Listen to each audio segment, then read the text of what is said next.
Oke, baik teman-teman. Jadi di sini saya akan sedikit memaparkan tentang beda budaya, beda bahasa di dunia digital.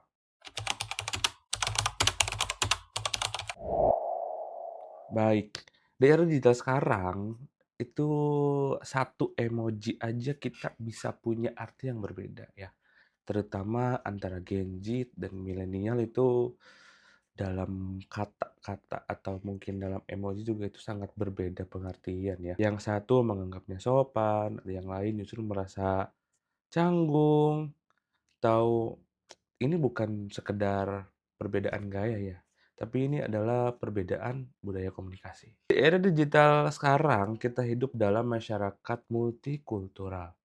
Bukan hanya berbeda suku atau negara, tapi juga kita berbeda generasi ya teman-teman. Gen Z dan milenial kini berbagi ruang komunikasi yang sama, media sosial, chat, dan digital platform lainnya ya, mungkin kayak Instagram atau YouTube dan lain-lain. Namun perbedaan gaya ini,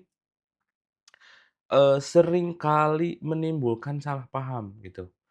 Ya, saya ambil contoh saya dulu pernah chat ke satu dosen yang ya menurut saya itu cukup sopan tapi dosen itu menganggapnya, "Oh itu kurang sopan." Jadi ya sebagai Gen Z itu kita harus bisa menghargai gen-gen milenial atau gen-gen yang lainnya ya teman-teman. Dan kita sebagai, manusiawi ya, kita harus bisa, apa ya, memahami perbedaan tersebut. Dalam komunikasi antar budaya juga ini, perbedaan ini tuh dijelaskan, eee, ada beberapa teori ya. Yang pertama itu ada high contact dan low contact. Oke.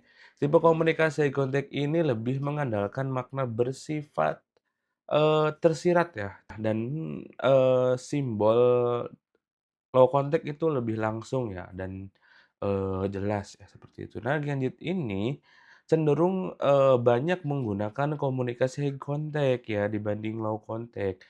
High contact ini, penuh kode ya seperti emoji, meme, atau singkatan atau mungkin dari stiker gitu kan. Sementara milenial ini lebih mendekati ke low contact, jadi lebih jelas, langsung dan kebanyakan itu lebih ke formal ya. Mungkin kalau Gen Z itu biasanya aku, kamu, kalau ya Gen milenial itu biasanya saya, gitu. Seperti itu ya, kurang lebihnya contoh seperti itulah.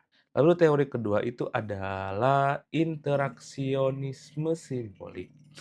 Teori menjelaskan bahwa makna tidak bersifat tetap ya, melainkan berbentuk melalui interaksi sosial. Artinya, satu emoji saja ini bisa memiliki arti yang berbeda tergantung siapa yang, menggunakannya atau tergantung siapa yang, memahaminya gitu.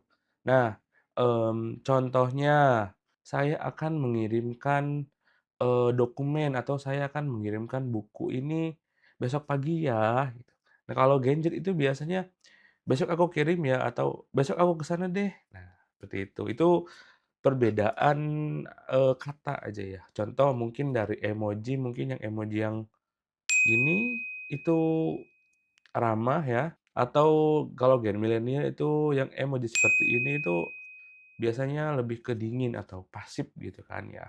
Nah, perbedaan komunikasi ini bisa menimbulkan berbagai dampak. Ya, pertama itu dari kesalahpahaman ataupun juga dari hambatan komunikasi dan ataupun juga munculnya nih stereotip seperti anggapan bahwasanya Gen Z ini tidak sopan dan ya gen milenial ini terlalu kaku lah ya seperti saya.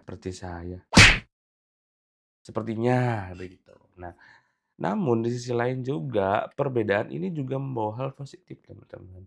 Kenapa positif? Jadi komunikasi ini menjadi lebih kreatif ya, kreatif, ekspresif, dinamis, dan biasa kita singkat itu SPD ya. Jadi singkat, padat, dan jelas. Seperti itu, teman-teman. Oke, lanjut lagi dan menurut saya perbedaan ini bukan tentang siapa benar atau yang salah ya, teman-teman. Jadi, tapi memang